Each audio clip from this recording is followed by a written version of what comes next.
So guys, ayan tayo sa Corfu ngayon. Ayan yung shuttle bus papunta doon sa barko natin. So hindi muna ako sumakay, mas gusto ko maglakad. So tara, lakad tayo para makita natin yung view. Punta doon sa palapit sa ating barko. Ayan. Ayan.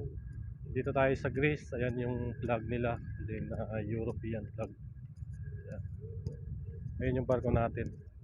Malapit lang naman yung lakad. Yan, marami ditong mga pasahero na pupunta sa mga isla-isla sa Italy. Yan, dito. Yan, so ayun, lakad pa tayo ng konti para makita natin yung barko. Palapit tayo ng palapit. Ayan, sige lang, mapakita ko sa inyo. Yan. Hindi naman siya ganong mainit, tama lang. Pero panggabi kasi ako medyo sakit sa mata. Yan, wala tayong madalang salamin, nakalimutan natin dun sa Taguig sa bahay ng pinsan ko. Ayun.